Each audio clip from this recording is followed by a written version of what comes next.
Bienvenidos al podcast de Dynamic Devs, un espacio para hablar de tecnología, innovación y software. Aprende e inspírate de quienes respiramos y nos dedicamos al desarrollo de software. Únete si eres uno de nosotros. Hola, yo soy Marlis Mejías, directora de negocios en Dynamic Devs, y nos encontramos en un nuevo episodio del podcast de Dynamic Devs, un espacio para los que todos, como nosotros, que aman la tecnología, la innovación, buscan escuchar algunas historias interesantes, compartir nuevas experiencias también y conocimientos, pues con el fin de aprender juntos y hacer comunidad.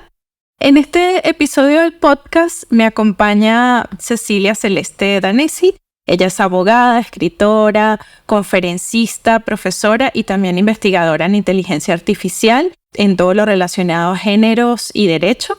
Además es autora del libro El imperio de los algoritmos para una AI inclusiva, ética y al servicio de la humanidad. Cecilia, pues, también es una apasionada de la innovación, la tecnología y sobre todo el impacto social que esto tiene sobre la humanidad. Bienvenida, Cecilia, ¿cómo estás? Hola Marlis, ¿cómo estás? Feliz de estar acá con ustedes y bueno, muchas ganas de charlar y de conversar, así que todo oídos. Gracias, Cecilia, buenísimo. Oye, me gustaría empezar con una pregunta un poco sobre tu transición en esta carrera de abogada al mundo de la tecnología y la inteligencia artificial. ¿Qué te impulsó a unir a estos dos mundos? Mira, lo primero que me impulsó fue, voy a ser dura, pero bueno, de esto se trata, ¿no? Uno tiene que hablar, y hasta usar una expresión un poco académica, en Argentina se dice a calzón quitado. O sea, lo que me impulsó fue el aburrimiento que tenía. Igual esto fue hace como 8 años, ponele, que empecé a especializarme en IA. Y lo que me pasaba era que estaba muy aburrida desde el derecho tradicional, de ver siempre y trabajar sobre lo mismo, ¿no? Como necesitaba un cambio, necesitaba un aire nuevo y necesitaba tener un desafío enorme en mi cerebro de algo nuevo y vincularlo con lo que yo ya sabía, ¿no? Entonces, bueno, a raíz de un máster que hice con una beca de Fundación Carolina en España, sale este tema de la inteligencia artificial. Y me puse a estudiar a ver de qué se trataba, porque te podrás imaginar que no tenía, o sea, tenía idea, habría escuchado alguna vez, pero no como vincularlo del derecho, el género, la diversidad. Y ahí empecé a investigarlo, me pareció súper desafiante, porque bueno, imagínate que, bueno, al día de hoy lo que hago es vincular lo que es el derecho con lo que es la igualdad, el género, la diversidad, los derechos humanos, con lo que es la IA y la innovación en la tecnología, o sea que son todas áreas que parece que están totalmente separadas, pero tienen mucho en común. Entonces me generó un desafío enorme, sobre todo cuando empecé, porque cuando empecé hace muchos años atrás, no estaba de moda la IA como lo está ahora. Entonces lo que sucedía era que no había el material que tenemos hoy accesible, de lenguaje claro, en español, para abordar y aprender temas de IA. Estaba todo en inglés técnico, pensado para programadores, ingenieros. Entonces, bueno, ese fue el desafío más grande, entender inglés técnico de IA para una abogada. Claro, y todas las implicaciones que tiene, ¿no? Porque como tú dices, recientemente es que este boom impulsado por la salida de ChatGPT es que ha dado pie como también a contenidos más accesibles, ¿no? Y que también se ha aclarado un poco el rol de las humanidades o de otras áreas de estudio con la tecnología propiamente, ¿no? Y cuando empezamos a estar en contacto, que estábamos organizando el podcast, leí una frase de Brad Smith, que es el presidente de Microsoft, que él decía en un estudio llamado Governing AI, a Blueprint for the Future, que decía, no te preguntes qué pueden hacer los computadores, pregúntate qué deberían hacer las computadoras. Entonces, ¿cómo crees que esta frase abre la puerta a la ética de la inteligencia artificial para mejorar la condición humana? Mira, para mí la clave de la frase o la clave de la ética de la inteligencia artificial es pensar que al fin y al cabo es una construcción humana y va a depender de lo que nosotros queramos hacer. O sea, ¿qué queremos que esa inteligencia artificial sea? ¿Cómo queremos que funcione? ¿Bajo qué parámetros? ¿En qué ámbitos? Cada pequeña y gran, a su vez, decisión que tomamos en la construcción de cualquier innovación, hoy estamos hablando de IA, pero cualquier tecnología, cualquier innovación, va a estar empapada de nuestros valores, de nuestras subjetividades, ¿no? Entonces hay que ser conscientes de eso y tener esta perspectiva de ética, de derechos humanos, de género, en este proceso y en cada decisión que tomamos, ¿no? Entonces yo creo que el desafío está en el cómo queremos usar la inteligencia artificial. Sí, totalmente. De hecho, bueno, tu libro, El Imperio de los Algoritmos, aborda todo lo que es la AI inclusiva, ética y pues como al servicio de la humanidad, ¿no? Y que también está el cómo, como acabas de mencionar. ¿Qué desafíos ves actualmente para que nosotros como humanidad, que igual pensamos diferente, tenemos experiencias diferentes, podamos implementar pues una AI justa e inclusiva? Bueno, a ver, el primer desafío que tenemos, o al menos que yo veo, es ser conscientes que esto es una problemática, que es un tema en el cual nos tenemos que sentar a estudiar, a analizar, a conversar, que tenemos que dedicarle tiempo, que es una prioridad. Difícil es cuidarse, prevenir o resolver algo que no reconocemos como problema o como una prioridad, ¿no?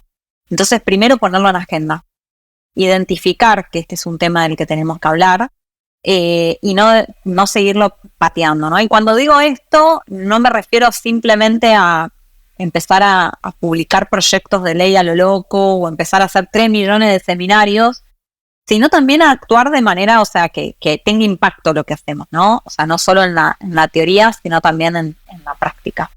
Y en segundo lugar, yo creo que el desafío más grande, una vez que ya estamos en el campo de la acción, es lograr compaginar el respeto o el cuidado por las personas, los consumidores, los sujetos, los grupos vulnerables, y no frenar la innovación, ¿sí? Acá no se trata de prohibir. Primero porque si estamos hablando de, si fuese el prohibir por el prohibir, bueno, no habría nada que pensar. Directamente prohibimos y ya está, ¿no? Ese sería el camino fácil. Pero también perjudicial, porque privamos a nuestras poblaciones, a nuestros países, de los avances y los beneficios que trae la tecnología, que también los trae en manera de inclusión, ¿no? Entonces, yo creo que lograr este equilibrio entre estos dos aspectos es el desafío más grande que tenemos y es en el cual tenemos que tratar de trabajar más, ¿no?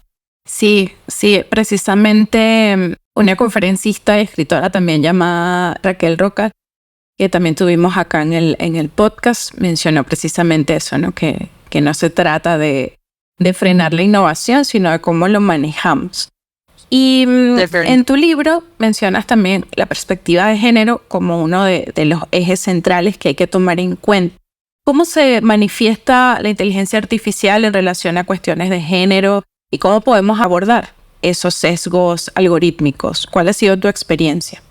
Bueno, primero en cómo se manifiesta es en cada segmento, partecita de la sociedad que está atravesada por la inteligencia artificial. En cada una de esas partes es donde tenemos ejemplos de manifestación, como bien llamabas vos, de la relación entre la IA y el género, ¿no? Si, por ejemplo, tenemos una IA que sirve para hacer una preselección de personas que son candidatas a acceder a una universidad y esa selección se hace de manera discriminatoria, por ejemplo, deja fuera a las mujeres, deja fuera a personas negras, ya ahí tenemos un claro ejemplo. A veces los ejemplos no son tan burdos como este, o a veces pasa que sí son burdos, pero como no se estudia, no se analiza, no se hace una estadística, no se evalúan los algoritmos, ni siquiera los podemos ver.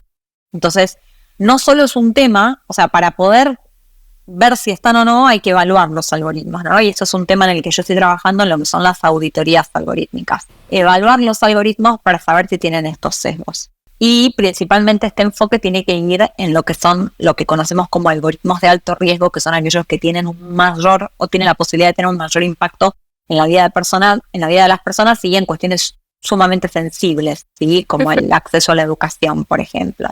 Ahora, estos sesgos algorítmicos que son una realidad, una vez que los detectamos, tenemos que pensar en cómo los combatimos, ¿no? Combatir suena un poco duro, pero en parte es así. Yo creo que el elemento más importante, más allá de luego poder establecer multas, etcétera, es la prevención, ¿no? Y la prevención va desde primero la legislación que establezca, ¿no? Este deber de evaluar, auditar, conocer, y luego como distintas claves, vamos a decirle, para evitar estos sesgos algorítmicos, ¿no? Y una de ellas, por ejemplo, puede ser los datasets, los conjuntos de datos que no estén sesgados y que sean representativos, ¿no? Hay varias, bueno, después está Fairness en Machine Learning, o sea, hay varias como áreas, tips, segmentos claves que se pueden tener en cuenta, pero creo que lo primero es saber con qué cartas estamos jugando y para eso tenemos que conocer cómo funcionan estos algoritmos.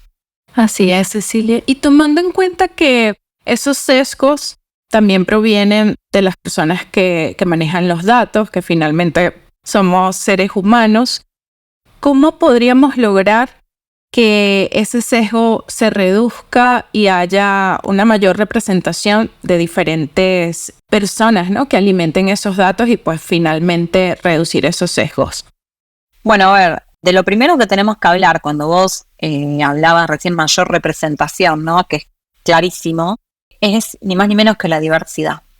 Y la diversidad es un valor, una característica que enriquece cualquier área o equipo de trabajo. ¿Sí? Está comprobado que los equipos que tienen diversidad son equipos que toman mejores decisiones, funcionan mejor, traen mejor rendimiento, productividad y consecuentemente ganancia. ¿Sí? Entonces, ¿cómo podemos hacerlo? Bueno, desde la inclusión, pero desde la inclusión en que si nos fijamos que la mayoría de los equipos de programadores, por ejemplo, porque el kit de la cuestión no está solo en los programadores, pero tomemos este caso, son hombres blancos de determinado poder adquisitivo y con determinados estudios, vemos que ahí la diversidad no está presente, ¿sí? Uno de los problemas que tenemos es el bajo índice de mujeres en el campo de la inteligencia artificial, ¿sí? El porcentaje tan bajo. Entonces eso nos trae que no tengamos mujeres que estén desarrollando tecnología, y ni hablar de otras minorías o grupos vulnerables o minoritarios, etcétera, ¿no? Entonces, una manera de combatir esto, muchos de los problemas que atravesamos en la sociedad se combaten con la educación, es de tratar de derribar estos estereotipos de género de, por ejemplo, las mujeres en carreras STEM, ¿no? O de establecer cupos en los grupos que desarrollan tecnología, o que haya cierta supervisión o control de estos sistemas con grupos diversos. Es decir, buscar distintas estrategias. Por eso con muchas empresas estamos trabajando en lo que son especie de guías de mejores prácticas para hacer como una depuración o sugerencia de cómo podemos hacer estos procesos más diversos para evitar estos problemas que, además de el reproche ético-moral que uno puede hacer, ¿no?, de poner en funcionamiento un algoritmo que discrimina, por ejemplo, también es el daño reputacional y a la imagen de la empresa, ¿sí? Claro. Luego te hacen un scratch en redes sociales y es irremontable en muchos casos. Y obviamente que esto puede llevar a una consecuencia más allá de una demanda judicial, por ejemplo. Así que bueno, hay varios motivos por los cuales uno tiene que afrontar esta cuestión, ¿no? Sí, de hecho, esa era mi próxima pregunta, un poco, ¿cómo se pueden preparar, ¿no? Un poco así. ¿Cómo se pueden preparar un poco las empresas y además los políticos, las autoridades también, para velar por este cumplimiento por la igualdad, por los derechos humanos en relación a la inteligencia artificial, ¿no? Porque puede ser que al estar en alguna medida alejados de la tecnología no tengan ni idea de por dónde empezar o del impacto, ¿no? Bueno, a ver, primero es normal que eso pase porque uno no puede saber de todo, ¿no? Exacto. O sea, yo sé de IA, tecnología y todo, pero hay muchas cosas de las cuales no sé. Por ejemplo, si pensamos en un político o en un gerente de una empresa, un CEO, su cargo es de gestión y no puede estar en, como se dice, en misa y en la procesión, ¿no? Con lo cual es normal que esto suceda y en estos casos generalmente lo que se hace es, o sea, te cuento cómo trabajo yo con las empresas y con los gobiernos que hago consultoría, o sea, con las empresas de tecnología o con los gobiernos que quieren desarrollar legislación o planes estratégicos en inteligencia artificial. Por ejemplo, en el caso de las empresas trabajamos de distintas maneras. Primero con una parte de capacitación para lo que son los programadores y los desarrolladores de tecnología en todas estas temáticas, para que empiecen a ser más sensibles sobre estas cuestiones y además para tener conocimiento no solo de lo que dice la ley, porque muchas veces hay cuestiones que ya son legales y que son obligatorias, pero también por un tema humano, de sensibilidad humana, ¿no? Y de conocer qué consecuencias, porque uno a veces lo ve como una pantalla, un código de programación, pero eso después tiene un impacto en que una persona no pueda acceder a un crédito para comprarse su casa, o que no pueda acceder a un trabajo, o que no pueda cruzar una frontera, o que sea detenido ilegalmente y legítimamente, ¿no? Entonces, ser conscientes de ese impacto, este algoritmo que estamos programando, el enorme impacto que va a tener en la sociedad. Eso sería todo lo que es capacity building o learning o, bueno, áreas así. Después, mucho consultoría, por ejemplo, hacer estrategias, hacer guías de mejores prácticas, porque cada empresa tiene como su manual, su mundo, ¿no? Entonces, bueno, construir una guía de mejores prácticas según los procesos que tiene cada empresa de cómo podríamos trabajar mejor para optimizar estos procesos. Y después, por ejemplo, en gobierno se trabaja mucho con policy reports, con, bueno, ideas, consejos, recomendaciones, principalmente en el área de regulación, y generalmente acá están como más específicas a la materia que hay interés de regular, ¿no? Pero bueno, es como un poco se trata de que no hay una fórmula que sirva para todos, porque cada sector o cada área tiene sus necesidades y sus particularidades, ¿no? Pero en general podrían ser estas. Buenísimo. Cecilia, y en estas conferencias, capacitaciones y asesorías que das tanto a empresas como a gobierno, ¿has notado algunas diferencias culturales y de percepción sobre la inteligencia artificial? Algunas personas quizás lo ven un poco más oscuro, más positivo.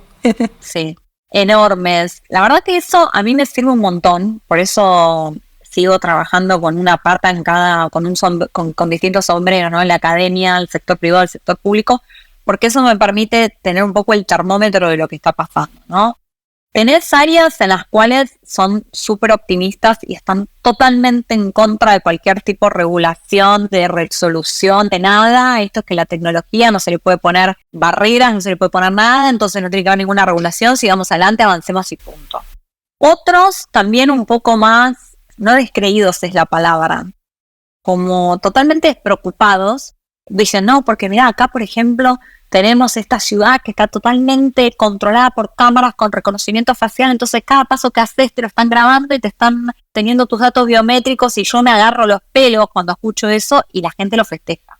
Y después tenés tipo los que están también del otro lado, que te dicen, no, mira, el algoritmo dijo esto, hizo esto y a mí me estaban grabando, entonces yo agarré, hice una denuncia. Bueno, hay de todo, hay una percepción muy distinta.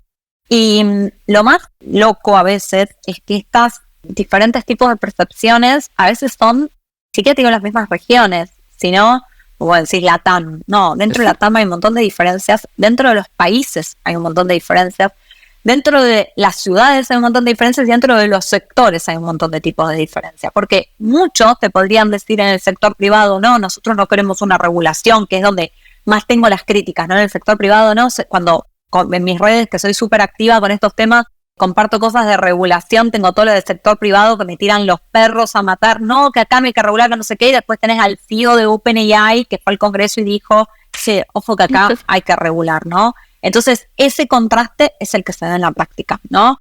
Hay mucho de mito, mucho de ficción, mucho de extrema preocupación y mucho de relajación total, no nos importa nada. Así que yo estoy tratando como de mediar en el medio de todo eso. Sí, igual lograr un equilibrio no es fácil. Por lo menos en mi caso, en este momento nos encontramos desarrollando un producto basado en inteligencia artificial. Siempre pues le digo a los chicos, pero también la ética es importante, ¿no? No es que no la tengan en cuenta, pero quizás para una persona que está más centrada en la ingeniería, en la tecnología, su principal objetivo va a ser probar que se pueda, sí, la eficiencia, ¿no? Entonces, por eso es importante también crear esta conciencia como personas como tú, como más humanistas también, que puedan aportar una visión diferente, ¿no? sobre la inteligencia artificial. Y allí también viene mi próxima pregunta, si vemos más a la AI como un aliado para la igualdad de género, también para el cambio climático, la protección del medio ambiente. ¿Cómo lo ves desde tu perspectiva? ¿Cómo podría ser un aliado? Mira, veo que es un aliado, veo que la tecnología llega para reducir brechas, pero bueno, obviamente que acá hay mil grises, porque yo te puedo decir, sí, mira, la IA para las personas que no pueden comunicarse las ayuda, ¿no? Pero claro, si no tenés acceso a un celular y no tenés acceso a internet o no tenés agua potable en tu casa, es que ni hablemos de inteligencia artificial, ¿no? Entonces, una parte de presupuestos iniciales necesarios para que esto verdaderamente funcione. Y además hay otro tema, que es un debate que a nivel internacional, organismos internacionales se da mucho, que es la accesibilidad. Es decir, yo puedo tener un celular, puedo tener internet, puedo tener tiempo, pero si vos no haces que estas tecnologías sean accesibles conforme mis habilidades, a mí no me va a servir de nada tener todo esto, ¿no? Entonces, la accesibilidad a la tecnología es un elemento clave.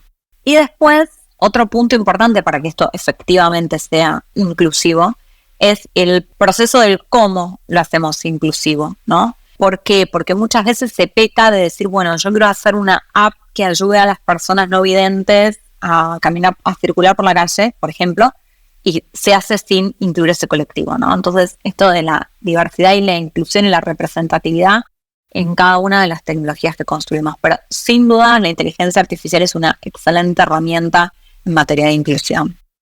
Y Cecilia, ya para ir finalizando, tu libro El Imperio de los Algoritmos y otros como, bueno, uno que a mí me gustó bastante, Homo Deus, de Yuval Noah Harari. No, es excelente. Es excelente, te hace reflexionar demasiado. Habla, sí, porque es como, no había considerado esto, ¿no? Entonces abre la cabeza. Nos abre la mente, sí. Y hablan de cuestiones éticas en las nuevas tecnologías, su impacto en la humanidad, bien sea positivo o negativo. Pero te quería preguntar qué otras lecturas relacionadas nos puedes recomendar como para seguir alimentando ese pensamiento crítico. Bueno, mira, está Armas de Destrucción Matemática de Cathy O'Neil, que es uno de los primeros en temas de IA y sesgos y parte ética, que es súper, súper interesante. Después un caso específico, el algoritmo de Tinder, que se llama el algoritmo del amor, que es excelente, es muy bueno. Es cortito, te lo devorás muy rápido, pero la verdad que está muy bien. Y después te puedo recomendar las series de Netflix, como Nada es Privado, El Dilema de las Redes Sociales, que todas estas muestran, ¿no? También todas estas problemáticas, que bueno, ahí como tenés la imagen, el video, los testimonios, es como que te hacen tal vez más creíbles que el libro, que es a través de lo que el autor, el escritor, interpreta. Exactamente. Cecilia, ha sido excelente esta conversación, de verdad. Me alegra muchísimo que hayas podido compartir con nosotros hoy. Estoy leyendo tu libro, aún no lo he terminado, pero allí lo tengo. Ya me dirás qué te parece. Sí, así es. Y bueno, igual vamos a dejar los links para quien lo quiera comprar también en la descripción del podcast. Y nada, agradecerte de verdad por compartir conmigo hoy, Cecilia. Gracias, Marlis. La verdad que un espacio divino. Me encantan estos espacios de divulgación, de concientización y poder conversar. Así que gracias por convocarme. Y bueno, Cecilia Danesi me encuentran en redes sociales, en mi página web hay un montón de material sobre esto. Así que lo que necesiten, ahí nos vemos en el mundo virtual. Gracias, Marlis, por la invitación.